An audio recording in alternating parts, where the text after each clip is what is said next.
मध्ये माझ्याकडे एक रुग्ण आले होते आणि त्यांना अचानक दोन्ही डोळ्याला दिसायचं कमी झालं होतं आणि त्यांनाही आश्चर्य वाटत होतं की त्यांना आत्ता महिन्यापूर्वीपर्यंत सगळं व्यवस्थित दिसत होतं, त्यांची रेग्युलर रुटीन चालू होतं आणि अचानक कसं काय त्यांना या 8-15 दिवसातच कमी झालं.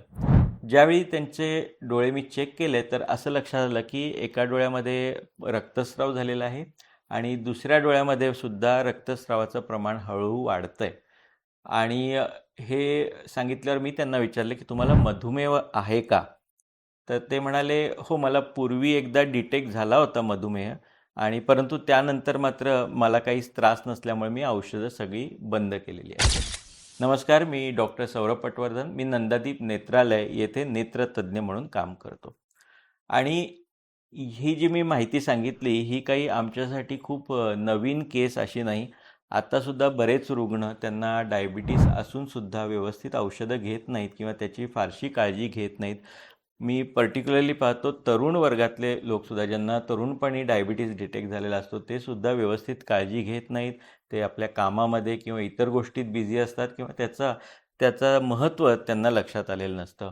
आणि त्यामुळे बरेच रुग्ण औषधंसुद्धा स्वतःच्या मनानं बंद करतात, कारण त्यांना असं वाटतं की डायबिटीसचा मला काही त्रास होत नाही आहे, तर ही काही औषधं घेण्याची गरज नाही. परंतु बऱ्याचदा मग अशा रुग्णांना इतर अवयवांवर, ज्याच्यामध्ये डोळासुद्धा एक भाग असतो, त्याच्यावर ज्यावेळी परिणाम होतो त्यावेळी मग त्यांना डॉक्टरांना दाखवायला यावं लागतं. तर या रुग्णाच्या बाबतीत थोडक्यात झालं काय होतं याची मी माहिती देतो. याला 2-3 वर्षापूर्वी डायबिटीस डिटेक्ट झालेला होता आणि त्यानंतर सुरुवातीला डॉक्टरांनी जी औषध दिली होती तो रुग्ण घेत होता आणि कालांतरानं जसं तो कामामध्ये बिझी झाला तर त्याने चेकअप करणंसुद्धा हळूहळू बंद केलं आणि त्याला मग कोणीतरी मित्रमंडळींनी सांगितलं की तू अमुक यांना दाखव, त्या ठिकाणी जाऊन ट्रीटमेंट करून घे किंवा इतर पॅथीची ट्रीटमेंट करून घे. तर अशा प्रकारे त्यानं विविध प्रयोग केले आणि ते सुद्धा काही रेग्युलरली त्यानं केले नाहीत आणि त्यातसुद्धा कुठल्याही प्रकारची ब्लड टेस्टिंग करणं किंवा डायबिटीस कंट्रोल आहे की नाही हे पाहणं, याच्याकडे त्यानं पूर्ण थोडक्यात दुर्लक्ष केलं होतं. आणि कामाचा भरपूर काम त्यांच्या प्रोफेशनमध्ये असल्यामुळे याकडे हळूहळू दुर्लक्ष वाढत गेलं.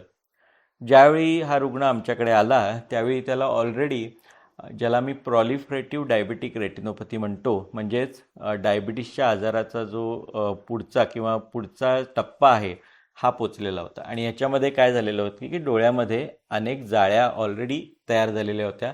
तसंच डोळ्याच्या दिसण्याच्या भागावर, ज्याला मी मॅक्युला म्हणतो, की त्याच्यावर सुद्धा ताण येऊन सूज निर्माण झाली होती आणि ह्या ब्लिडिंग अचानक चालू झाल्यामुळे त्याला दिसायचं आता बंद झालं होतं. तर हे जरी ब्लिडिंग आत्ता झालं असलं तरी ह्याच्यावर जो पडद्यावरचा जो परिणाम आहे ज्या डायबिटीसचा, हा बराच काळ म्हणजे गेल्या 2-4 वर्षामध्ये होतच होता, फक्त त्याचा दृष्टीवर परिणाम होत नव्हता. आता ह्याच्यामध्ये आम्हाला ट्रीटमेंट काय करावी लागते, तर डायबिटीसची एक चांगली गोष्ट आहे की पडद्यासाठी विविध उपचार पद्धती आता उपलब्ध आहेत. अर्थात काही वेळा ह्याचा आपल्याला रिपीटेड ट्रीटमेंट द्यावी लागतात. जसं आम्ही काही वेळा डोळ्यामध्ये काही इंजेक्शन्स देतो, ज्याच्यामुळे सूज कमी होणं, रक्ताचं म्हणजे ब्लिडिंगचं प्रमाण कमी होणं, याच्यासाठी फायदा होतो.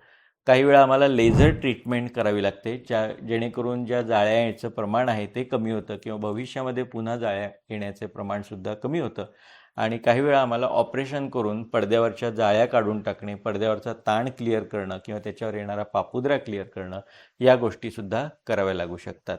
तर या प्रकारचे विविध उपचार डायबिटीससाठी, ज्यांना डायबिटीसमुळे डोळ्याला त्रास होतो त्यांच्यासाठी उपलब्ध तर आहेतच, पण सगळ्यात महत्त्वाची जी गोष्ट आहे ती म्हणजे तुम्हाला जर डायबिटीस असेल तर त्याच्याकडे दुर्लक्ष न करता नियमितपणे त्याची औषधं चालू ठेवा. तुम्ही नियमितपणे व्यायाम ठेवा. नियमित तुमची सगळी पथ्य, खाण्यापिण्याची पथ्य सगळी पाळा. याच्यामुळे तुमचा डायबिटीसचा शरीरावर होणारा परिणाम तुलनेनं कमी होईल. तसंच तुम्हाला रेग्युलर चेकअप ठेवणं, ज्याच्यामध्ये डोळासुद्धा आला तसंच ब्लड टेस्ट आणि इतर अवयवांची देखभाल ही सुद्धा आली, तर हे तुम्ही रेग्युलरली दरवर्षी न चुकता करणं हे फार महत्त्वाचं आहे. कारण मी मगाशी या रुग्णाच्या बाबतीत सांगितलं तसं, जरी हा परिणाम 2-4 वर्ष डोळ्यामध्ये होत असला तरी त्याचा दृष्टीवर परिणाम व्हायला काही वेळा वेळ लागतो. परंतु आपल्याला ट्रीटमेंट मात्र खूप आधीच आपण जर चालू केली तर त्याचे इफेक्ट्स किंवा त्याचे परिणाम हे खूप चांगले असतात आणि आपल्याला दृष्टी कायमस्वरूपी टिकवता येते. तर जरूर तुम्हाला जर मधुमेह असेल तर नक्कीच तुम्ही डोळ्याच्या पडद्याची तपासणी लवकरच करून घ्या. धन्यवाद.